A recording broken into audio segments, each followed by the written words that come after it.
Sige po, magandang umaga po sa atin at salamat dahil nakasama natin si Nanay Rose, Nanay Lilia at si Nanay Ate Mary ngayong umaga po na ito. So, tayo po ngayon ay dadako na sa atin pong panambahan at may mga announcement lamang po. Medyo malayo-layo pa naman pero sa darating po na June 29 ay magkakaroon po ng covenanting sa Davao at pupunta po doon si Pastor Jeremiah. Kasama si Ate Joy, si G-Boy at si Ate Hana. At kaming mga deacons ay sasama din pa kami doon. So Lord willing. Si, ah baka si Brother Henry ang manguna dito sa John sa 30. So, so yun po, ipag-pray niyo po yung safety ng flight ng mga pupunta doon. And then si Deacon Lorenzo sa si Deacon Jeff ay babalik din po sila dito ng Saturday night. Pero kami po ni Pastor Jeremiah at yung family ni Pastor ay magta-travel po kami by land. Kasama namin si Brother Randy. So, sabi mga 2 to 3 days daw yung land travel. Oh, so isasakay sa Toro yung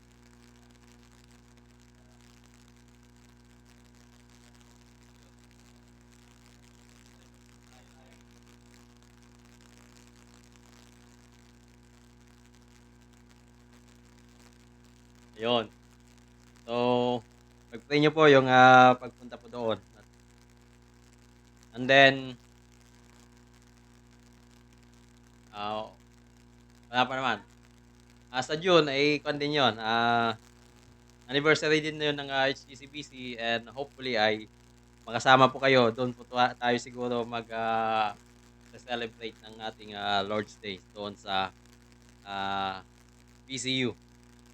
Sige po, yan po yung ilang mga announcement po natin. Nung nakaraan ay nag-birthday po si Nanay Rose. Happy birthday muli, noong February 10. Ano ba ngayon? Okay. So, praise God sa buhay na patuloy na ipinagkakaloob ng ating Panginoong Diyos.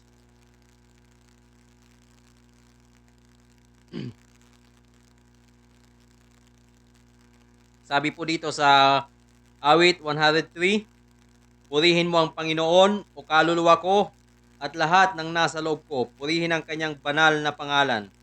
Purihin mo ang Panginoon o kaluluwa ko at huwag mong kalimutan ang lahat niyang mga biyaya na siyang nagpapatawad ng lahat mong mga kasamaan, na siyang nagpapagaling ng lahat mong karamdaman, na siyang tumutubos ng iyong buhay sa hukay, na siyang nagpuputong sa iyo ng habag at tapat na pagmamahal, na siyang bumubusog sa iyong nasa ng mga mabubuting bagay, ano pa't nababago na gaya sa agila ang iyong kabataan. So, purihin pang Panginoon.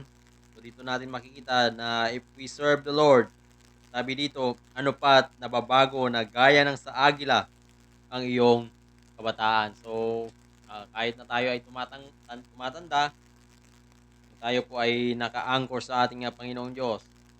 Ang ating kasiglahan sa ating paglilingkod ay pananatilihin ng ating Panginoong Diyos.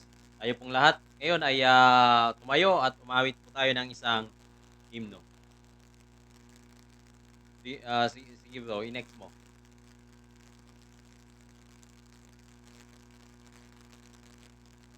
Yan, sige. Awitin po natin ang Because He Lives.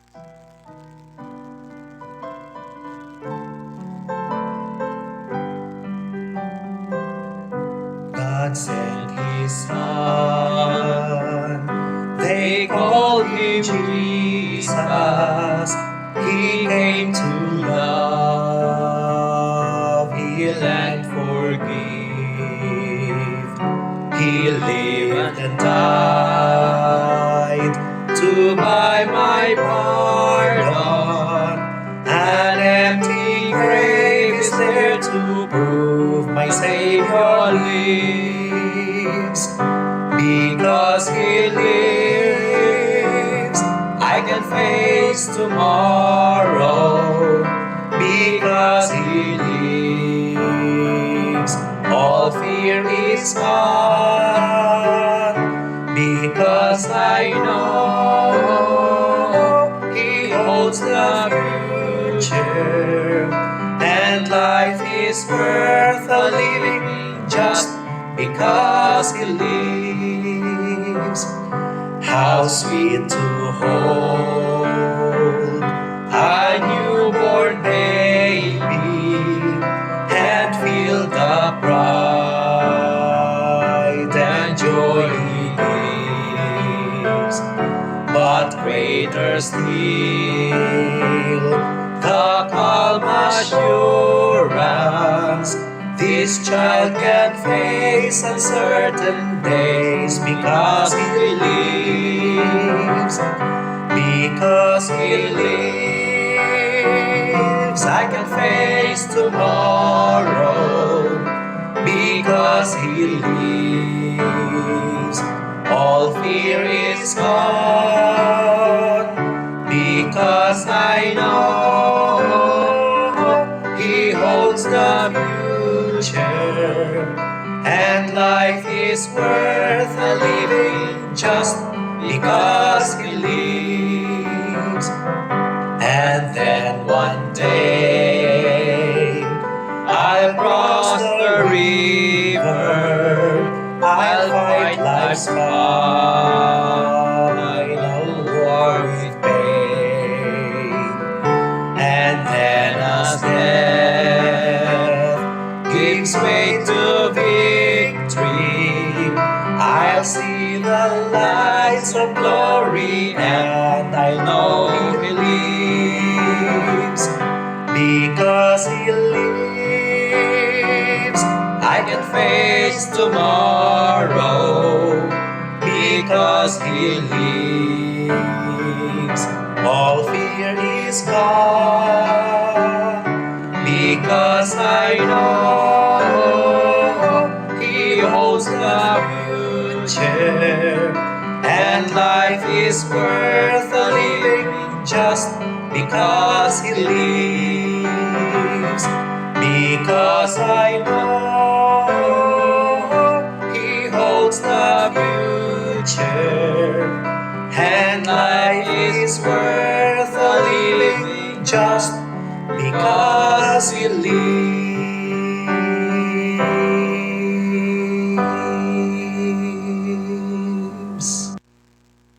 O aming Panginoon, salamat po. Kagaya ng amin pong inawit, you are living, o aming Panginoong Diyos. Hindi po kayo nanatili and patay doon sa hukay. Pagkos kayo po ay bumangon after 3 days. At ito po ay nagpapakita ng inyo pong pagtatagumpay laban sa kamatayan. At ang sino mang manampalataya sa inyo, o aming Panginoong Kristo, mawala man dito sa mundong ibabaw, mamatay man po siya, siya po ay muling bubuhayin sa inyo pong pagbabalik, o aming Panginoong Diyos. This is our confidence na kayo, O Diyos, ay tapat sa inyo pong pangako ng sino mang na kay Kristo ay mayroong buhay na walang hanggan. Salamat po, O Diyos, sa mga katotohanan na ito na patuloy niyong pinapakita sa bawat isa sa amin. At sa pagpapatuloy po namin, nawa, O Diyos, ay mangusap ang inyong pong banal na Espiritu sa bawat isa sa amin at magligtas po kayo ng mga kaluluwa sa amin pong kalagitnaan. Salamat po aming Panginoong Diyos at patuloy po namin na ipinagkakatiwala ang gawain sa umagang ito. Tulungan niyo din po mamaya si Brother Henry na magpapahayag ng inyong pong salita. Salamat po, Diyos. Kung aming samo at dalangin, salamat kami sa pangalan ni Jesus. Amen. Okay. Mawit tayo ng isang awitin ulit.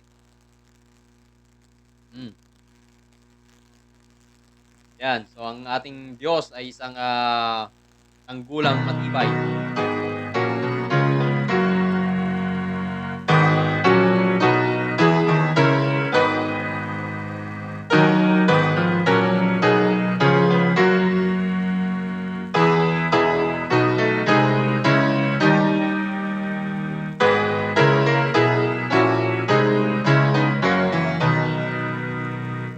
Mighty fortress is our God, a bulwark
Sige po, makibukas po kayo sa akin sa chapter 28 ng Exodus.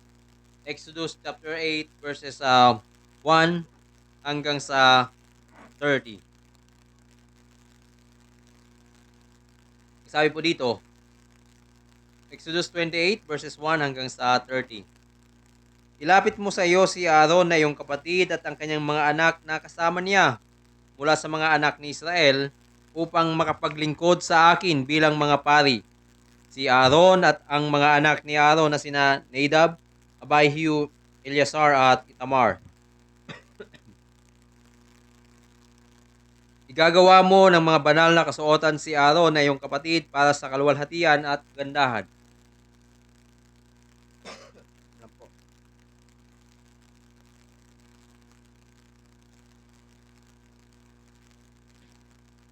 Verse 3. At sasabihin mo sa lahat ng may kakayahan na aking pinagkalooban ng kasanayan na kanilang gawin ang kasuotan ni Aaron upang siya'y italaga sa pagkapari para sa akin. Ito ang mga kasuotang kanilang gagawin: isang pictorial, isang ephod, isang balabal, isang tonika na tinahing guhit-guhit na anyong parisukat, isang turbante at isang pamigkis, at kanilang igagawa ng mga banal na kasuotan si Aaron na iyong kapatid at ang kanyang mga anak upang maglingkod sa akin bilang mga pari. Gagamit sila ng ginto at ng telang asul, kulay ubi at pula, at ng hinabing pinong lino. Kanilang gagawin ang ephod na ginto at may telang asul, kulay ubi, pula at hinabing pinong lino na ginawa ng isang biyasang manggagawa. Magkakaroon ito ng dalawang pambalikat na nakakabit sa dalawang dulo niyon upang magkadugtong. Ang mahusay na hinabing pamigkis na nasa ibabaw ng ephod upang ibigkis ay gagawing gaya ng pagkagawa at kagamitan sa ephod na ginto, tilang asul, kulay ubi at pula at hinabing pinong lino. Kukuha ka ng 2 batong onyx at iyong iuukit sa ibabaw ng mga iyon ang mga pangalan ng mga anak ni Israel. 6 sa kanilang mga pangalan ay sa isang bato at ang mga pangalan ng 6 na natitira ay sa isa pang bato ayon sa kanilang kapanganakan. Tulad ng pag-ukit ng pantatak ng mang-uukit sa bato ng iyong iuukit sa 2 bato ang mga pangalan ng mga anak ni Israel, iyong kukulungin sa inggasteng ginto. Iyong ilalagay ang 2 bato sa ibabaw ng pambalikat ng ephod upang maging mga batong alaala para sa mga anak ni Israel at papasanin ni Aaron ang kanilang mga pangalan sa harapan ng Panginoon sa ibabaw ng kanyang 2 balikat upang maging alaala. Gagawa ka ng mga inggasteng ginto at ng 2 tanikalang lantay na ginto, pinilipit tulad ng lubid, at iyong ikakabit ang nilubid na tanikala sa inggaste. Gagawa ka ng piktural ng kahatulan na gawa ng bihasang manggagawa. Gagawin mo iyon na gaya ng pagkagawa sa ephod. Gagawin mo iyon na yari sa ginto, telang asul, kulay ubi, pula at hinabing pinong lino. Iyon ay magiging parisukat at nakatiklop, 1 dangkal ang haba at 1 dangkal ang luwang niyon. Maglalagay ka roon ng 4 na hanay ng mga bato. Sa unang hanay ay sardeyo, topasyo at kurbang karbongko. Sa ikalawang hanay ay esmeralda, safiro at diamante. Sa ikatlong hanay ay hasinto, agata at ametista. Sa ika-4 na hanay ay pirelo, onyx at jaspe. Ang mga ito ay pawang nakalagay sa gintong inggaste. Magkakaroon ng 12 bato na may mga pangalan ayon sa mga pangalan ng anak ni Israel. Magiging tulad ng mga pantatak, bawat isa ay may ukit na pangalan na ukol sa 12 lipi. Gagawa ka sa ibabaw ng piktural ng mga tanikalang pinilipit na parang lubid na yari sa lantay na ginto. At igagawa mo ang ibabaw ng piktural ng 2 singsing na ginto at ilalagay mo ang 2 singsing sa 2 sulok ng piktural. Iyong ilalagay ang 2 nilubid na tanikalang ginto sa 2 singsing sa mga sulok ng piktural. Ang 2 dulo ng 2 tanikala ay iyong ilalagay sa 2 inggaste at iyong ilalagay sa mga pambalikat ng ephod sa harapan. Gagawa ka ng 2 singsing na ginto at ilalagay mo sa 2 sulok ng piktural sa laylayan niyon na nasa dakong kabaliktaran ng ephod. Gagawa ka ng dalawang singsing na ginto at iyong ikakabit sa dalawang pambalikat ng ephod sa dakong ibaba, sa harapan na malapit sa tugtungan sa ibabaw ng mahusay na hinabing pamigkis ng ephod. Kanilang itatali ang piktural sa pamagitan ng mga singsing niyon sa mga singsing ng ephod na may taling asul upang mamalagi ng ibabaw ng mahusay na hinabing pamigkis ng ephod at upang ang piktural ay hindi makalag sa ephod. Kaya't dadalhin ni Aaron ang mga pangalan ng mga anak ni Israel na nasa piktural ng kahatulan sa tapat ng kanyang puso kapag siya ay pumapasok sa dakong banal upang dalhin sila sa patuloy na pag-ala-ala sa harapan ng Panginoon. At ilalagay mo sa piktural ng kahatulan ng Urim at ang Tumim, at ang mga iyon ay ilalagay sa tapat ng puso ni Aaron kapag siya ay pumapasok sa harapan ng Panginoon, at dadalhin palagi ni Aaron sa harapan ng Panginoon ang kahatulan ng mga anak ni Israel sa kanyang puso. Purihin po ang Panginoon sa pagkabasa ng kanyang banal na salita. Okay, dito po ay makikita po natin yung mga description ng mga balabal, mga pictorial, mga tonika o mga damit, no, mga turbante. At dito natin makikita na very grandioso yung mga inilalarawan dito na mga gagawin ng mga manggagawa. At dito natin makikita na ang ating Panginoong Diyos ay hindi po nagkulang sa bansang Israel to provide the necessary hands na gagawa sa mga bagay po na ito. No? Yung kanyang mga pinag-utos dito na gagawin ay talagang kayang gawin ng mga tao na nasa bansang Israel. Sapagkat ang Diyos din po ang nagbigay ng talento sa mga tao doon na gumawa ng mga bagay po na ito. So, dito natin makikita na ang atin pong Panginoong Diyos ay talagang detalyado yung kanyang mga ipinagawa. So, dito pa rin ay makikita po natin na hindi po niya hinayaan si Moises na maggagawa ng kung ano-anong mga bagay without his instruction, no? So dito tayo ay patuloy na magbase sa atin pong paglilingkod sa Diyos, sa atin pong pagsamba sa Diyos, at maging sa paraan ng kaligtasan ay ang Diyos po ang mayroon pong nag nag-design po noon, no? Katulad nung mga binanggit po natin kanina sa Sunday School, ang ating pong kaligtasan ay sa pamamagitan lamang ng ating Panginoong Jesucristo at wala nang iba. So, ang Panginoong Diyos po ang nagtalaga kay Kristo bilang ating Diyos at tagapagligtas at wala nang iba. So, tanggalin natin yung mga opinyon sa ating mga sarili na may iba pang daan ng kaligtasan sapagkat wala nang iba kundi ang ating pong Panginoong Jesucristo lamang. Sige po, tayo po ay manalangin. O aming Panginoon, salamat po dahil nakita po namin na ang inyo pong bayang Israel ay hindi niyo po sila iniwanan upang gumawa ng mga bagay na hindi po naayon sa inyo pong salita. Maging sa kapanahunan po namin ngayon, we have your word bilang gabay po namin sa amin pong Christian life. At nawa ay talagang manangan po kami sa malinaw na turo ng inyo pong salita, lalong-lalo na sa pagdating ng kaligtasan na walang ibang kaligtasan maliban sa amin po ng Panginoong Jesucristo. At nawa ay tulungan niyo po ang inyo pong ang mga tao na wala pa kay Kristo, na kanilang makita ang tunay nilang kalagayan sa inyo pong harapan. Sila po ay makasalanan at kailangan na nila ng tagapagligtas, walang iba kundi ang amin pong Panginoong Jesucristo. At dinadalangin din po namin, O Diyos, ang gawain ng inyong pong iglesia sa PCU, maging dito sa Bella Vista. Salamat sa natapos na meeting kahapon ng finance team. Naging maayos po ang mga pagpupulong at nalinaw po ang ilang mga bagay na nalinaw.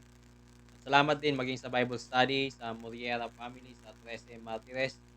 Salamat dahil nailatag po na ang good works ay hindi po kayang kitain nito ang inyo pong pabor, lalong-lalo na ang kaligtasan. Kaya iniling po namin na nawa ay nangusap po ito sa family Moriera kasama ng kanila pong mga iba pang mga kasama sa tahanan. At dalangin din po namin ang patuloy ang PCU, ang Herald of Grace Covenant Bible Church of Cavite, sa kanya pong desire na magkaroon po ng sariling lote building na mapagtatayuan po ng bahay panambahan. Dalangin po namin na nawa ay sa takdang panahon ang inyong pong kalooban ang mangyari sa amin pong kalagitnaan. And Lord be willing, kung kalooban niyo po ay you will provide us the necessary financial needs that we need para sa pag-purchase ng mga lugar, ng area at kalooban din po ninyo ay basta makakita ng isang lugar na malapit para sa lahat ng mga kapatiran at nang sa gano'n ay wala pong maging hindrance sa pagpunta sa araw po na yung mga kapatiran po namin na nasa banig ng karamdaman ng kanilang pong mga mahal sa buhay, si Ate Jen, si Kuya Bar na ngayon po ay nasa Aurora. We are praying for their safety at kanila pong pinaplano na sila po ay maghanap po ng work doon sa Baler. Nawa o Diyos, kung ang kalooban niyo sa mag-asawang ito ay magbibigay po kayo ng employment para sa kanila. Ganoon din po, may karamdaman din sa amin pong mga kalagitnaan, mga mahal po namin sa buhay. Langin din po namin na kayo po ang umabot sa kanila sa pamamagitan ng inyo pong ebanghelyo. At nawa ay yung mga sampalok children din ay maging aktibo rin sa pag-join sa PCU every Lord's Day. At dito sa Bella Vista, tuloy po namin tinataas sa inyo ang gawain dito. Nawa ay mag-provide pa po kayo ng mga visitors, mga susunod na mga give us wisdom on how to strategize kung paano po maabot ang iba pang mga kaluluwa dito. But most of all, O God, ay pinagkakatiwala po namin ang bunga ng mga salita nyo na naipapahayag. Salamat po, O Diyos, at tinatas din po namin si Brother Henry. Medyo masama ang kanyang pakiramdam. Nawa ay sustain niyo po siya sa paglalahad ng inyong pong salita. Salamat po, Diyos, at ito pong aming samot dalangin sa matamis na pangalan ni Jesus. Amen. Sige po, dumako tayo sa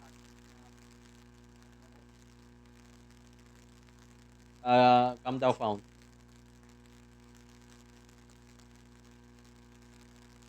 Dito lang, bro.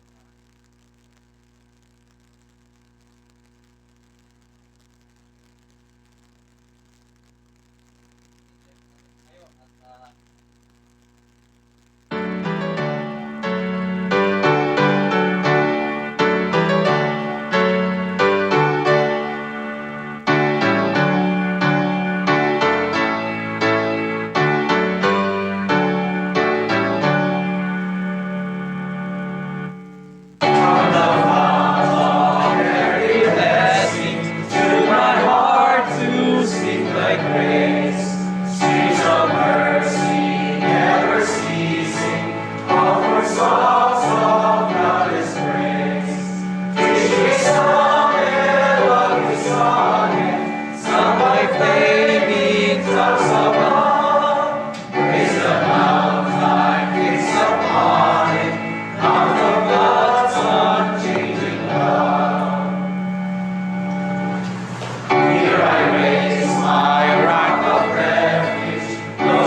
tayo. Aming Panginoon, salamat po sa mga nalikom na mga tithes and offering. We pray, O God, that this will be used para sa expansion ng inyong pong kaharian dito sa Bella Vista. At nawa, Panginoon, ay tulungan niyo po kami na maging aktibo talaga kami sa pangangaral ng inyong pong salita dito sa lugar po na salamat din at tulungan niyo po ang iba pang mga pangangailangan ng inyong pong iglesia, maging ng inyong pong mga tao. Si Nanay Lilia, patuloy po namin tinataas yung kanya pong kagustuhan, yung kanyang pension or yung kanyang lump sum sa SSS nawa ay makuha na po niya. Salamat po Diyos at pinagkakatiwala po namin na ang aming pong mga pangangailangan ay inyo pong tutugunan ayon sa inyo pong mabiyayang grasya sa bawat isa sa amin. Tulungan niyo din po si Brother Henry sa kanyang paglalahad ng inyong pong salita. Salamat po Diyos. Kung aming samot dalangin, sa pangalan ni Jesus. Amen.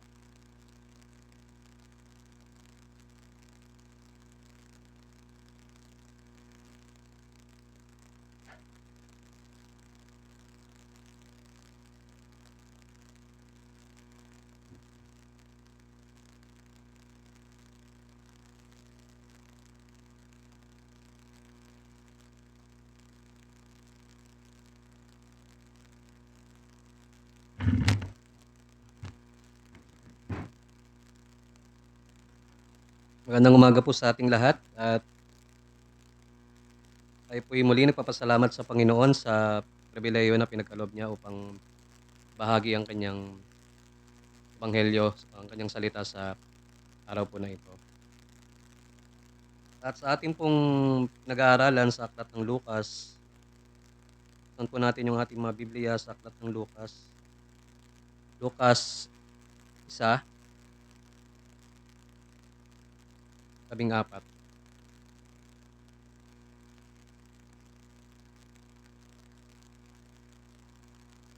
Luke chapter 1 verse 14.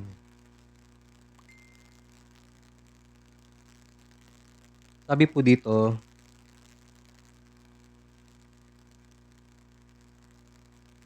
or siguro po yung 13, simulan natin sa 13 hanggang 14.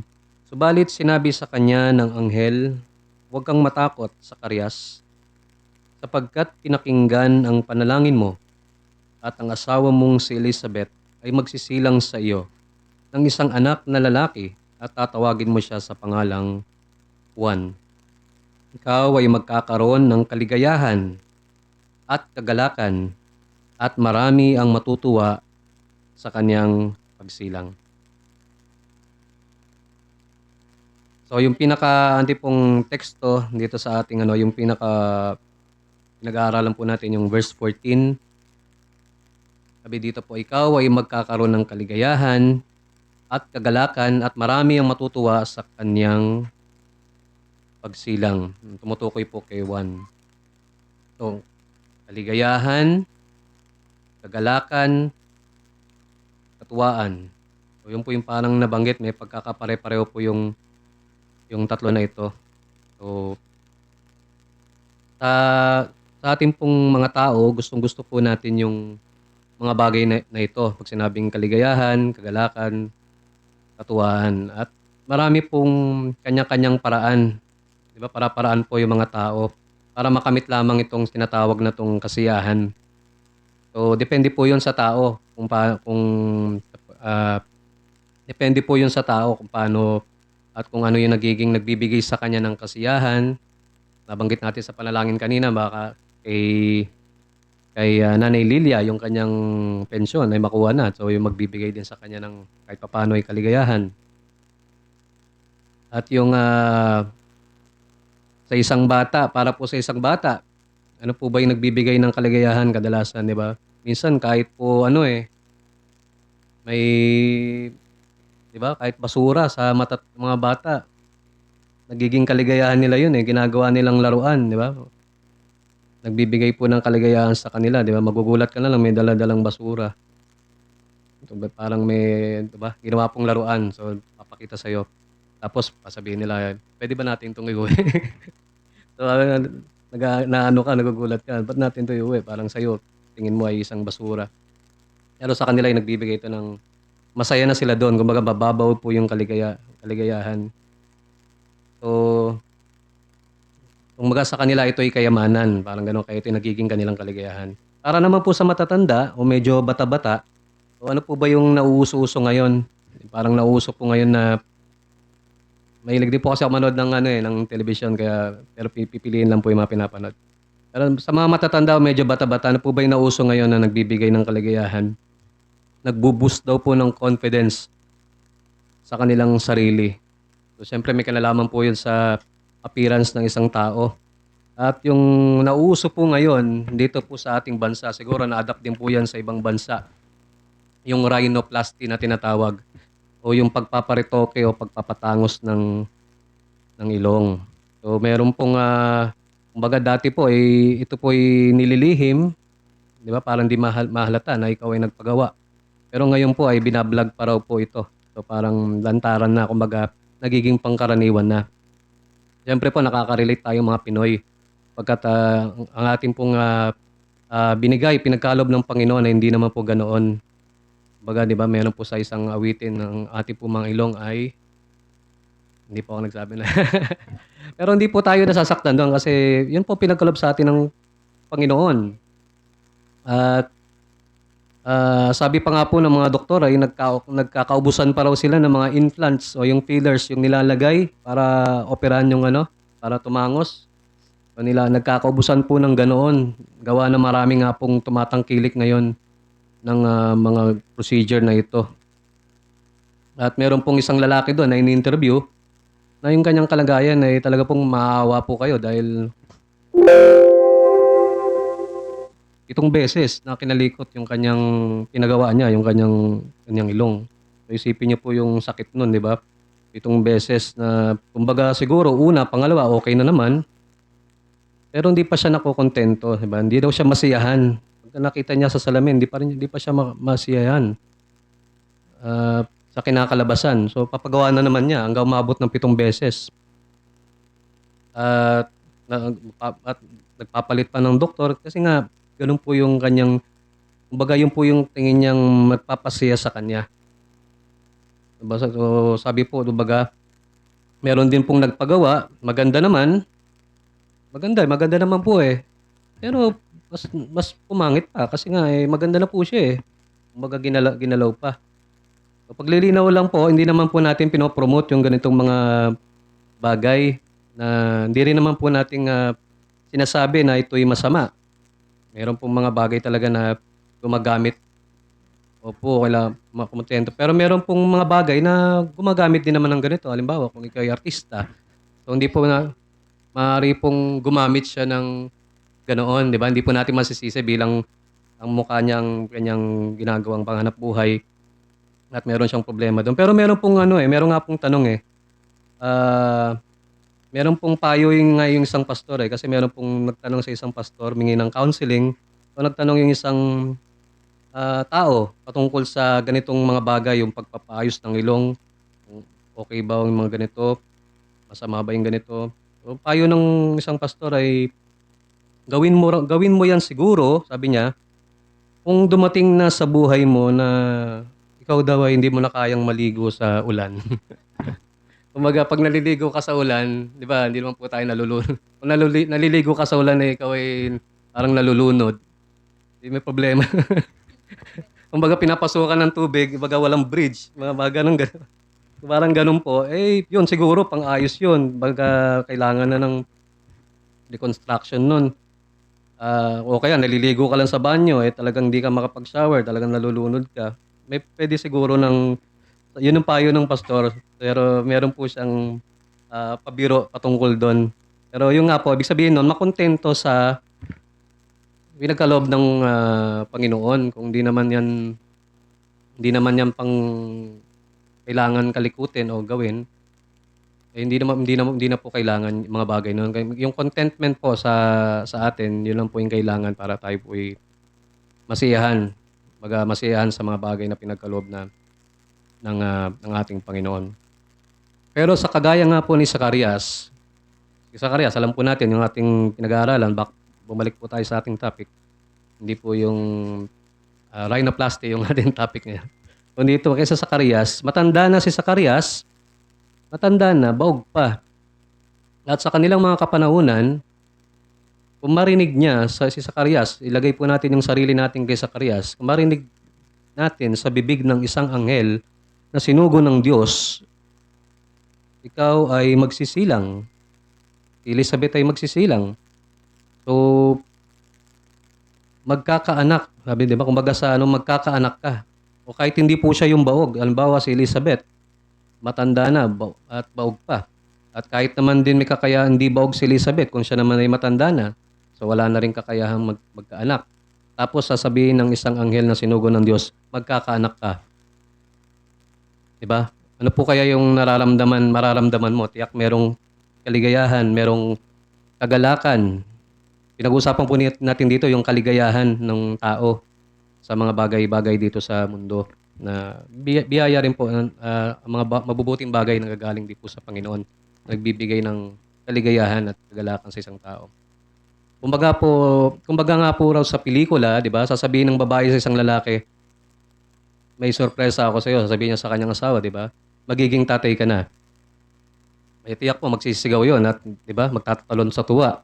At malamang sasawagin niya pa yung kanyang mga kapitbahay at sisigaw niya na magiging tatay na siya. So ganun po yung ating kadalasan na kikita, 'di ba? Kumbaga walang pagsidlan yung kanyang saya at yung kagalakan na kanyang nadarama. Now imagine po si Zacarias na hindi nga po capable na mag-produce, magkaanak. At sa pagiging napakaganda po at napakalaking balita nito, ay hindi po natin may malarawan yung kanyang saya, galak na idudulot nito mga bagay nito na binalita ng isang anghel ng Diyos. Nahaluan nga lang po ng pagdududa. Kasi alam po natin yung story nito, di ba? Nitong si Zacarias. Ngunit sa mga susunod pa pong mga bersikulo, yung mga bagay na yung dadaanan. So, bago po yun, manalangin po muna tayo sa ating pagpapatuloy. Panginoon, humingi po kami ng biyaya ninyo, nasamahan niyo po kami sa aming pag-aaral. At nawa mga pag-aaral na ito, Panginoon Diyos, ay tumungo sa Ebanghelyo ng aming Panginoong Jesucristo. Bahay niyo po ko at bigyan ng kalakasan din, bigyan ng karunungan at ang mga salita niyo mamutawi sa aking bibig. Tago niyo po ko sa inyong likuran at kumilos po kayo sa aming kalagitnaan. Hindi po itong hinihiling sa pangalan ng aming Panginoong Yesus. Amen. Ikaw, babasahin po natin ulit, ikaw ay magkakaroon ng kaligayahan at kagalakan at marami ang matutuwa sa kanyang pagsilang patungkol kay Juan. O yung pong mga pangako na ito, meron pong kalakip na promise ng joy at gladness. Kumbaga, yung nga po, kaligayahan at kagalakan ang nagagaling sa Diyos sapagkat ang anghel nga po ng Diyos ang nagbahagi. At ito pong kaligayahan nito, hindi po kayang ibigay ng tao o ng siyensya, kagaya po ng ating napag-usapan kanina. So, hindi rin po ito kayang pantayan ng anumang halaga. Yung kanina po, nabanggit po natin, kalahating milyon na yung ginastos ng lalaki na yon, pero napakamahal. Para lang matamo niya yung binabanggit na kanyang kasiyahan o kaligayahan. So para po sa malalim po na pag-aaral, ay dito po tayo tumutukoy patungkol dun sa mga nabanggit po natin patungkol tong spiritual na kaligayahan at kagalakan.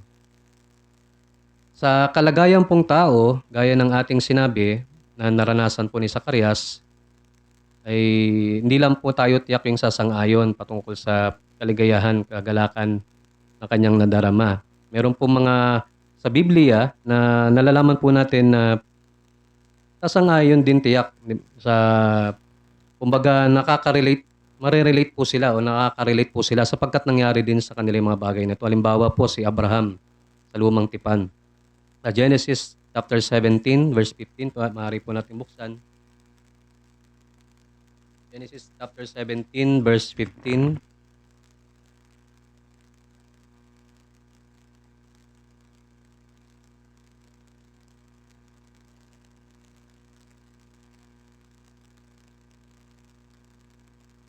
At sinabi ng Diyos kay Abraham, tungkol kay Sarai na iyong asawa, huwag siyang tatawaging Sarai kundi Sara ang magiging pangalan niya. Siya'y siya'y aking pagpapalain at bibigyan kita ng anak sa pamamagitan niya. Siya'y aking pagpapalain at siya'y magiging ina ng mga bansa. Ang mga hari ng mga bayan ay magmumula sa kanya. So meron pong pangako. Pwede pa po natin basahin sa 17 po pala, nandun po yung pinaka hinahanap ko. Sabi po dito sa verse 17, nang magkagayoy nagpatira pa at tumawa si Abraham at sinabi sa kanyang sarili, magkakaanak pa kaya ang isang tao na 100 taong gulang, taong gulang na? Manganak pa kaya si Sarah na 90 taong gulang na? At nakita po natin dito yung may binabanggit na pangako patungkol kay Sarah na asawa ni Abraham na siya'y magkakaroon ng anak. Pero siya'y baog. So ito po mga bagay na to ay mabuting balita na o pagpapala na nakamit din ni Abraham na Sarah sa Panginoon. At may binabanggit po dito na siya'y tumawa, si Abraham. O ito pong pagtawa na to ay naniniwala po ako na ang laughter na ito ay hindi po ito yung parang panginsulto sa Diyos. Kagaya po ni Sarah din, minsan narinig niya na yung pangako nga. Yung sumunod ay narinig ni Sarah mula sa kanyang tolda, yung pangako ng magkakaroon nga po siya ng anak. Ay ganun din po, ay siya po tumawa. So, meron pong may halo pong kumbaga kasabikan o parang may bahid ng kaligayahan yung o kagalakan nitong tawa po nila sapagkat di po nila ma-imagine yung kanilang edad ay magkakaroon pa nga po ng inaalagang anak. So, meron din pong kumbaga kumbaga parang may kilig, parang ganoon po, no? Parang magkakaanak pa sila, mag-aalaga pa sila ng bata. At marami pa raw pong manggagaling kay Sarah, kumbaga itong si Isaac na ipagkakalob sa kanila, kumbaga yung nga po yung pangako ng Panginoon patungkol sa pagpapala sa bayan ng Israel. Ang kabaugan po, kawalan ng kakayang magkaanak man ay matatawag po, hindi po natin ito matatawag na kaparusahan. So, meron po akong parang dating pangunawa na ito'y kaparusahan sa Diyos sapagkat hindi kayo magkaanak. Pero sa ating pong pag-aaral o mga binabanggit ng iba ay hindi po ito parusahan na nanggagaling sa Diyos o sa isang mag-asawa. 'Di ba? Hindi po ito dahil kaparusahan na binigay para sa isang mag-asawa. 'Di ba? Ganun, dati po kasi ganun parang nagiging kakutyaan kung hindi magkaanak. At ganoon, pinarusahan ng Diyos. Pero hindi po ganoon ang binabanggit ng Biblia. Kumbaga may ginagamit po ito ng Panginoon din para tulan ng isang bansa. Pero nalalaman po natin, lalo na sa mga mananampalataya, na hindi ito ang kaparusahan sa ating mga kasalanan. Kung baga, isang mag-asawa, malulusog naman ang pangangatawan, ang pinakamahirap po doon at nakakadurog ng puso ay yung malaman nila yung kawalan nila ng katiyakan o yung kanilang kawalan ng kakayahang magkaanak. Siyempre po, bilang mag-asawa, yung talaga yung ninanais nila na magkaroon ng natatawag nilang sariling kanila o kanilang anak. So yung kanilang kawalan ng kakayahang magkaanak, baga panandalian po ba yan o permanente? O nag-iisip po ba sila sa mga bagay na yon? O kung ito ay panandalian, gano'n sila katagal maghihintay? Kung ito raw ay permanente, paano naman nila malalaman? Kung ito ay permanente na, hindi na talaga sila magkakaroon ng anak. So malaking problema po yun. At ano yung kanilang gagawin? Di ba? Mag-aampon na ba? Mag-a-adapt na ba? Mag-aalaga na lang ba ng tuta? Mauso ngayon, di ba? Naging ano na lang yung ang inalagaan na yung opo, hindi naman po natin yun hinahamak, pero nakikita po natin yung meron pong nangyayari na ganoon, na ganoon na lang yung ginagawa. Nagiging per parent po yung tawag. At nagbibigay po sa kanila yun ng kaligayahan. So parang titignan po natin, ito po yung parang problema. Diba? Parang lumalabas na parang merong problema kasi pinoproblema, di ba po? Kumbaga, yung katotohanan na atin itong dinadalangin, nananalangin at iniiyak mo ito, Iniiyak ito ng mga tao, kahit mga tao ng Diyos o mga tao ng mundo sa Panginoon. Mga tao ng mundo, iba pong ginagawa, di ba? Pupunta ka sa ubando, sasayaw, lalapit kung kani-kanino, kay Santa Clara, kay Padre Pio, para sila yung magkaanak, ay yung mga tao ng mundo ko. Kumbaga ginagawan po nila ng paraan. Di ba po yung, baga kailangan travel pa sila doon. Ganun po talaga. Ibig sabihin, problema po talaga yung mga bagay din na ito. Pero sa mga tao ng Diyos, pinapanalangin naman at iniiyak. Iniiyak at ninadalangin, niluluhod sa Panginoon.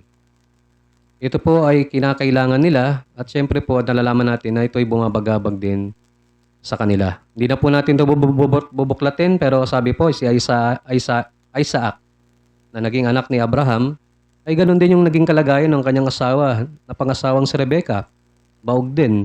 So siya naman yung nanalangin para kay Rebecca. Malamang ganito po yung nangyari rin kay Zacarias. Siyang nanalangin para kay Elizabeth at sila rin mismo na mga babae ay nananalangin sa Panginoon kapwa.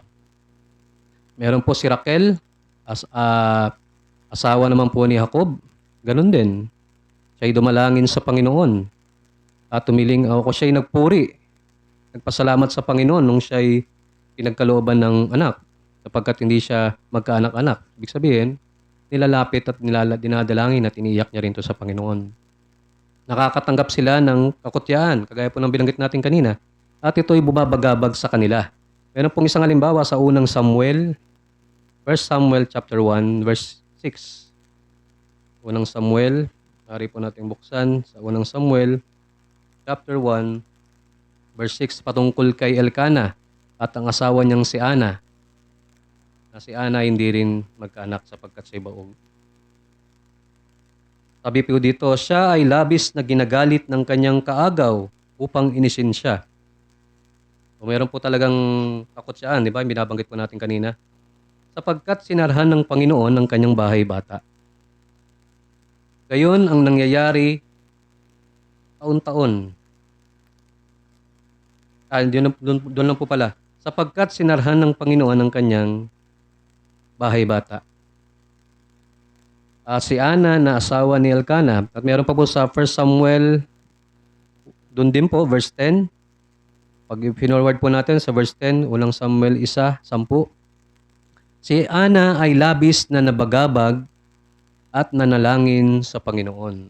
Nakita po natin, meron pong pagkabagabag talaga. Sa verse 15, nandun po sa verse 15, forward pa po tayo, baba.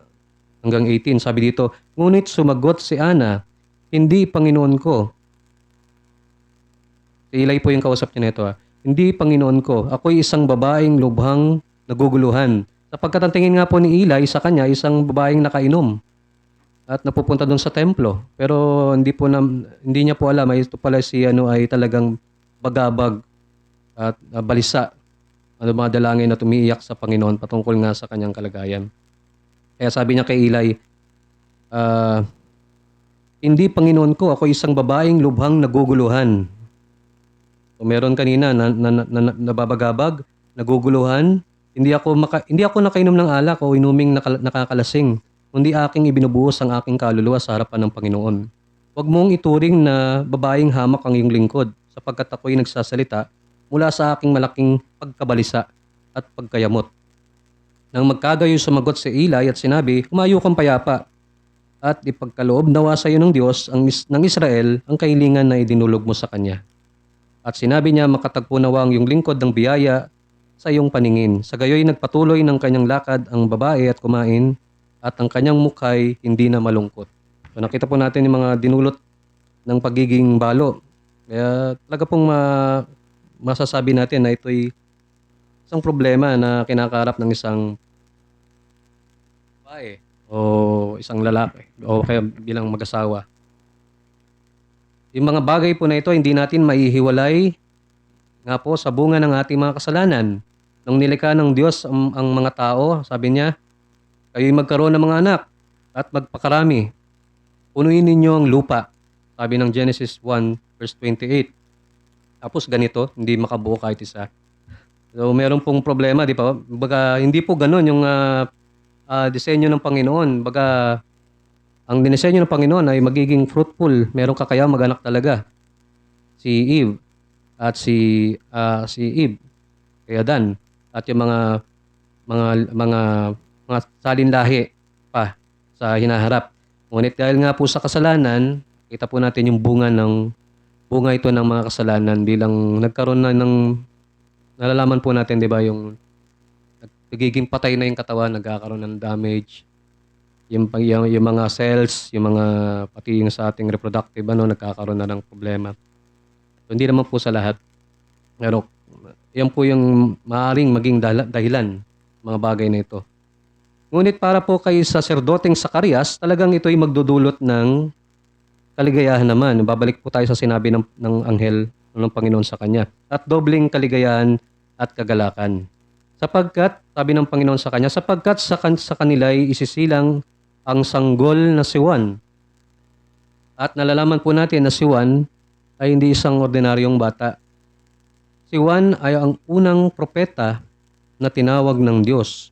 400 taon pagkatapos ni Malakias. So, 400 taon daw po bago muli nagbigay ang Panginoon ng propeta.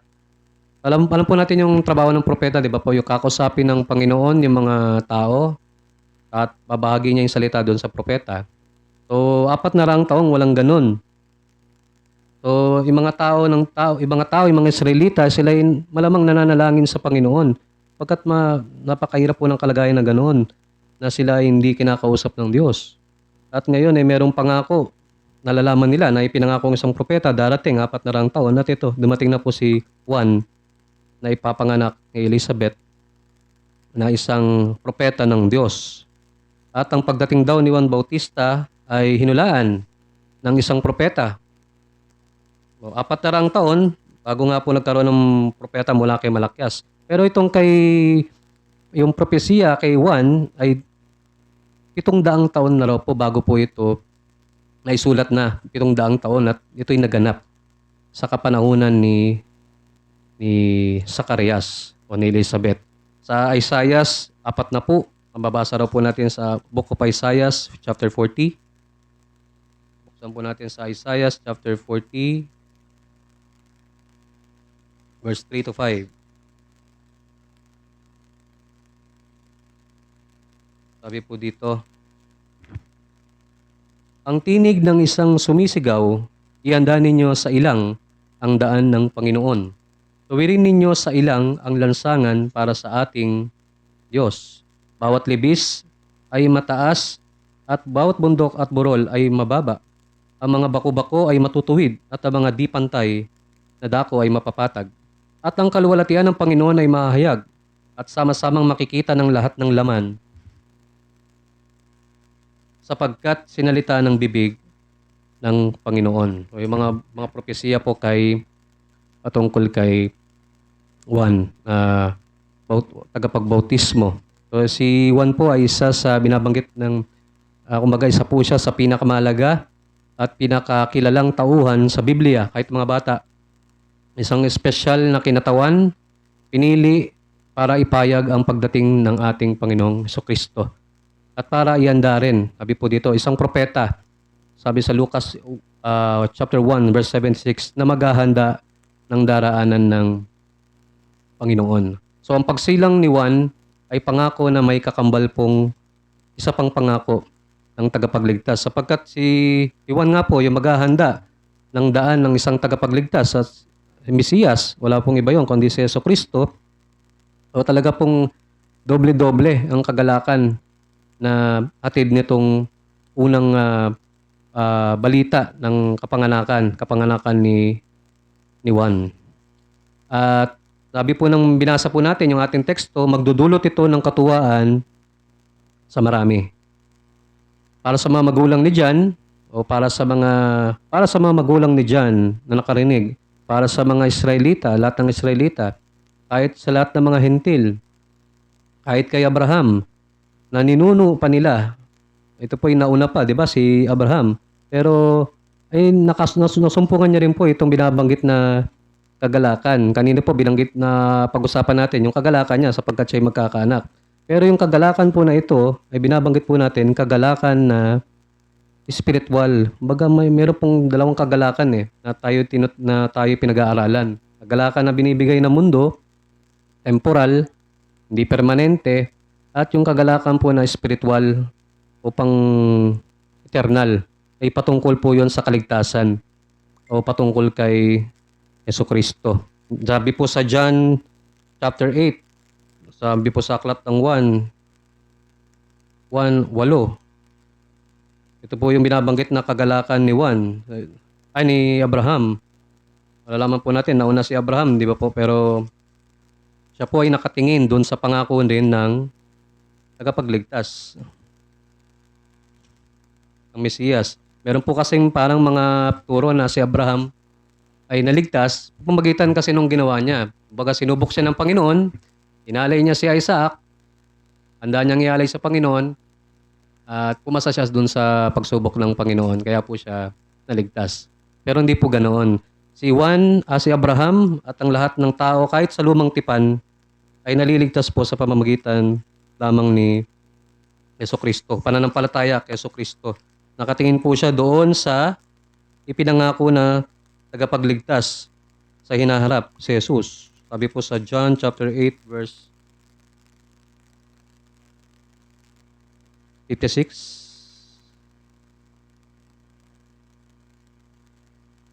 John chapter 8 verse 56.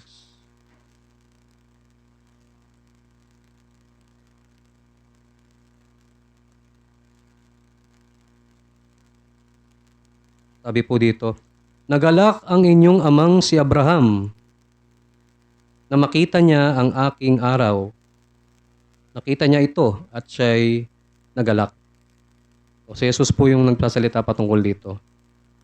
Nagalak si Abraham noon pa man na makita niya yung future na Mesiyas o tagapagligtas. Mapanganak isang tagapagligtas si Jesucristo at siya magiging yung kanyang katuwiran, yung kanyang gawa, yung tunay na magiging dahilan para maligtas ang isang tao at hindi yung magawa ni Abraham o hindi yung gawa ng pirmang tao. Kahit po si Juan mismo, ito na pinapangakong ipapanganak pa lang, nasa sinapupunan pa lang ni Elizabeth. Ganon din, nagalak po sa ipapangakong tagapagligtas, Jesus. Saan po natin yun maalala na si Juan ay nasa sinapupunan pa lang, ngunit nagalak sa ipinangakong tagapagligtas na ipapanganak din. Naalala niyo po si Elizabeth, nagpunta siya doon sa bahay ni Maria kasi magkamag-anak po sila, di ba po? At nung makita na niya na nagbubuntis din si Elizabeth at ganoon din si Maria, di ba po, binabanggit na tumalon, lumukso. Lumukso si Juan sa sinapupunan ni Elizabeth, napuspos siya ng banal na spirito. So, siya man po ay nagagalak, nasa tiyan pa lang ng kanyang ina, sapagkat ang pinagdadala nga po nagbubuntis ni Maria ay isang Mesiyas at tagapagligtas. Para sa marami pong magagalak o makikituwa, matutuwa, sabi po ng ating teksto, sa kapanganakan ni Juan. Pero hindi po lahat. Alam po natin yon. Si Herodias, si Herod, yung mga taong dahilan nung pagkamatay ni Juan o pagpugot ng kanyang ulo, yung mga hindi po ito natutuwa kay Juan. Kaya nga po binabanggit ng ating talata, marami ang matutuwa. Pero nakalagay, hindi sinabi na lahat ay matutuwa sa kapanganakan ni Juan. Meron din pong Pariseo, mga skriba na ganun din ay hindi matutuwa sa kapanganakan ni Juan. Ngunit sa mga tao po ng Diyos, ito pong spiritual na mga Israelita, ito po ay yung mga naghihintay ng pangako ng Mesiyas, ito po ay isang answered na panalangin. Baga, panalangin na dinig ng Panginoon at tinugon na, pinagkaloob na, tinupad na yung pangako ng Diyos. Ngunit ito po, sa ating pong second point, yung cost itong halaga nitong binabanggit na katuwaan po na ito, itong happiness na binabanggit. Yung mga kaligayahan po na ito, kagalakan at katuwaan na binabanggit, mahal po ang halaga nito. Hindi po kalating milyon, kagaya nung kanina na ginastos ng isang lalaki sa kanyang rhinoplasty. Hindi 1 milyon. Hindi po kayang bilhin o tumbasan ng kahit sino mang tao na mayaman sa mundo. Ito po ang pabor po ng Diyos ay napapasa atin o sa isang taong nananampalataya sa Kanya At yung dulot nitong kagalakan, pamagitan lamang po ng kahabagan at biyaya ng Diyos. Ito po ay dahil pinagbayaran ito ng ating Panginoong Hesukristo.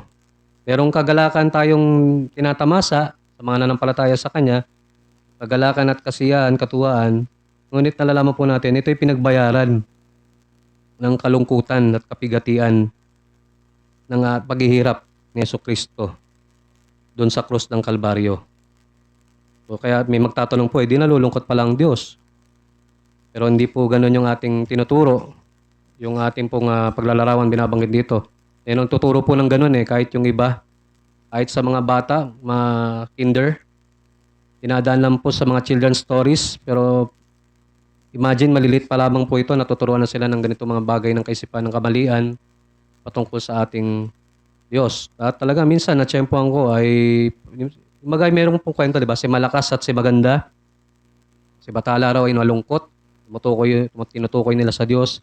Malungkot ang Diyos. Malungkot si Bathala, kaya lumikha. Tapos, nung siya'y lumikha, di pa rin siya nasiyahan.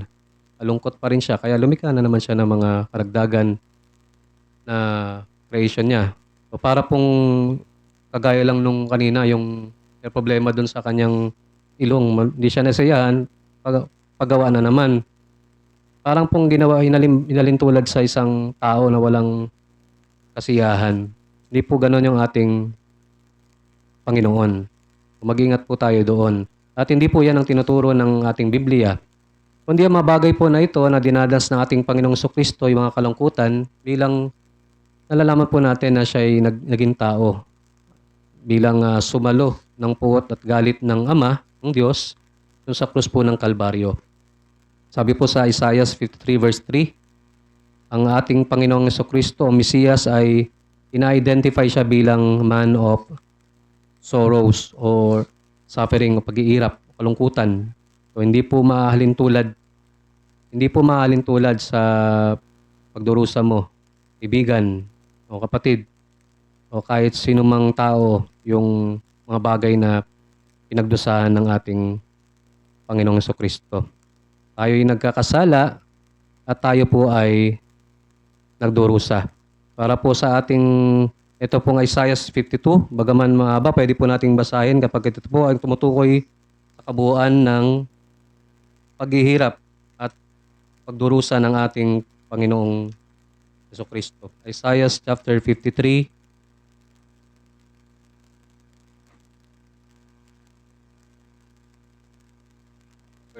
verse 1.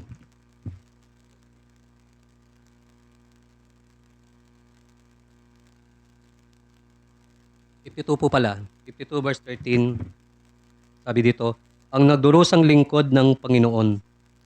Narito, ang lingkod ko ay magtatagumpay. Siya'y dadakilain at itataas at magiging napakataas. Kung paanong marami ang namangha sa kanya, ang kanyang anyo ay napinsalang lubha. Halos hindi na anyo ng tao na hindi makilalang tao. At ang kanyang hugis ay ay higit kaysa mga anak ng mga tao. Gayon siya magwiwisik sa maraming bansa. Ititikom ng mga hari ang kanilang mga bibig dahil sa kanya, sapagkat ang hindi nasabi sa kanila ay kanilang makikita at ang hindi nila narinig ay kanilang mauunawaan. Sinong naniwala sa aming narinig at kanino nahayag ang bisig ng Panginoon? Sapagkat siya'y tumubo sa harapan niya na gaya ng sariwang pananim at gaya ng ugat na sa tuyong lupa. Siya'y walang anyo o kagandahan man na dapat nating pagbasdan siya at walang kagandahan na maiibigan natin sa kanya. Siya'y hinamak at itinakwil ng mga tao, isang taong nagdurusa at sanay sa kalungkutan. At gaya ng isa na pinagkublihan ng muka ng mga tao, siya'y hinamak at hindi natin siya pinahalagahan.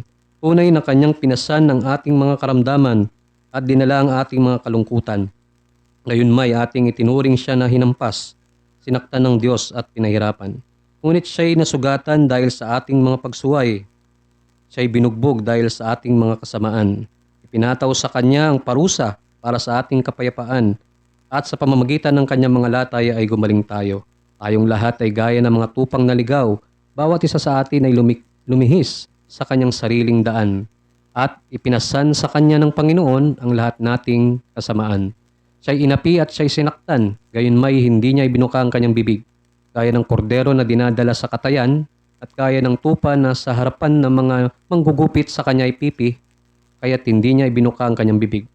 Sa pamamagitan ng pang-aapi at paghatol ay nilayo siya at tungkol sa kanyang salinlahi na itinuring na siya'y itiniwalag sa lupain ng mga buhay at sinaktan dahil sa pagsalangsang ng aking bayan.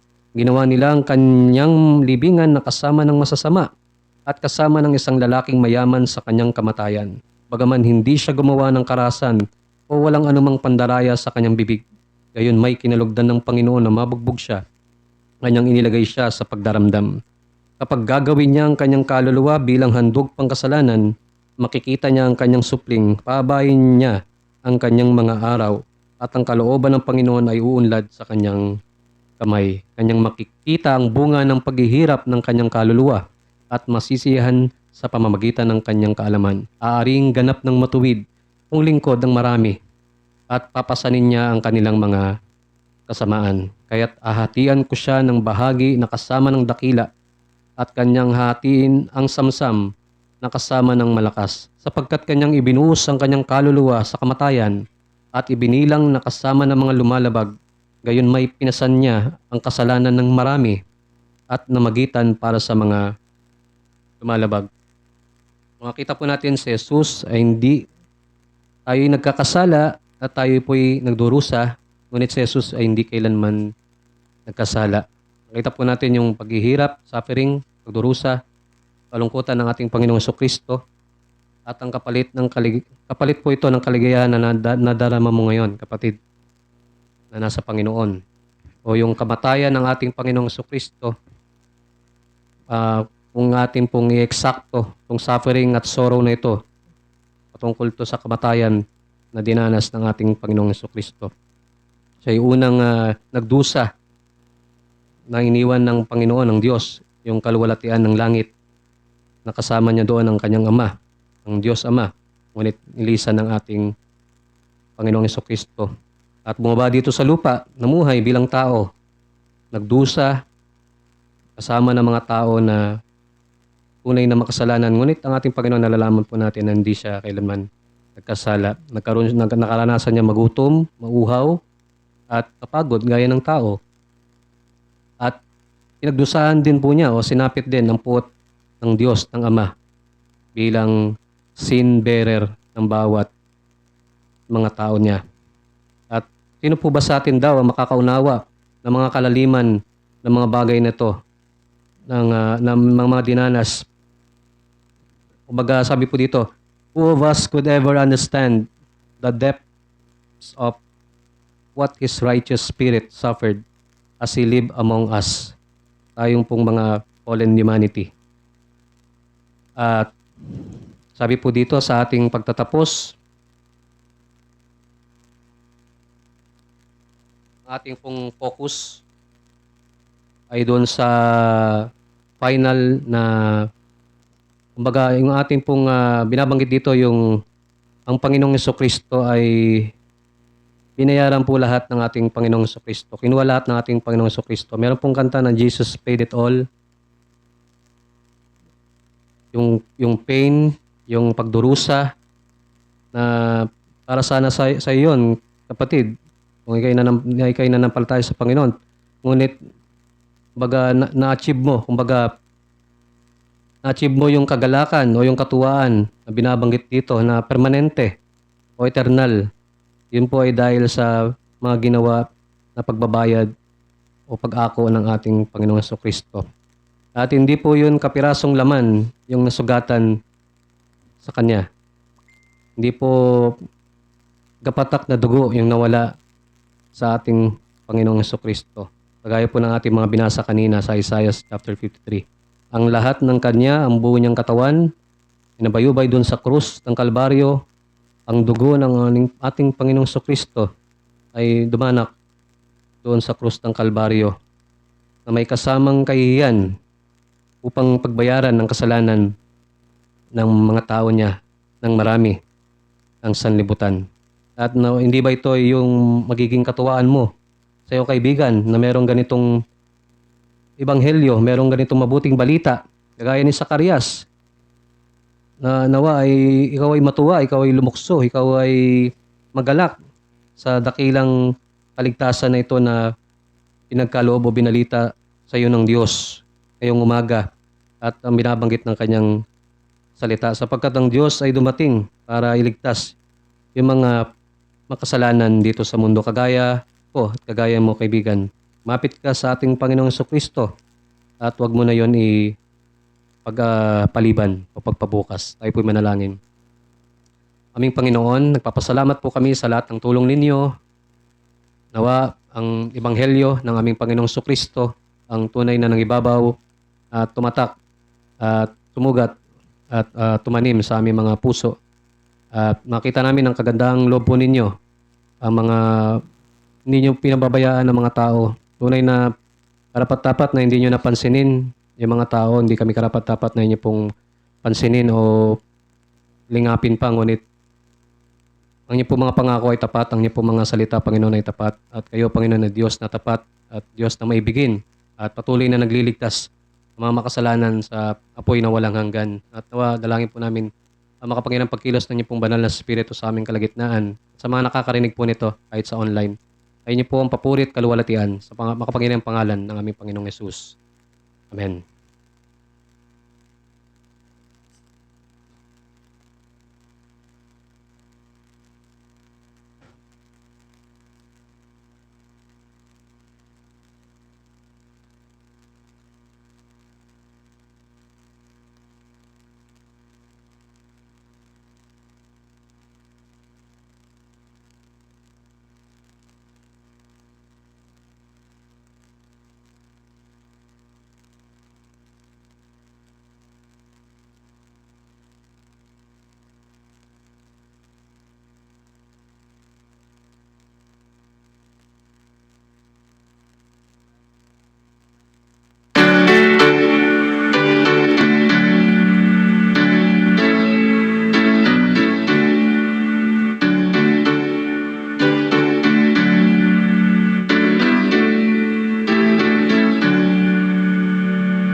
O aming Panginoon, salamat po sapagkat ang amin pong mga kasalanan ay inyo pong binayaran lahat o aming Panginoong Diyos. Wala na po kaming ibang gagawin kundi ang manampalataya lamang sa natapos na ginawa ng amin pong Panginoong Jesucristo doon sa krus ng Kalbaryo. At nawa ang katotohanan ito na kami po ay inyo pong pinatawad na at mayroon ng pong buhay na walang hanggan ay magbigay sa amin ng kagalakan sa bawat araw ng amin pong buhay. Nawa ay magalak din po kami na ito po ay bahagi din sa mga wala pa kay Kristo. Langin din po namin na sa linggo po na ito, kayo po ang gumabay sa amin, sumama sa amin at nawa ay taglayin po namin ang kagalakan na nagmumula sa amin pong Panginoon. Salamat po Diyos at pagpalaan nyo din po ang buhay ng aming kapatid na nagbahagi ng inyong pong salita, si Brother Henry. Salamat po. Kayo pong mapapurihan at maluwalhati sa bawat isa. Kung aming samot dalangin sa matamis na pangalan ni Jesus. Amen. Good afternoon po sa bawat isa sa atin and God bless us all po.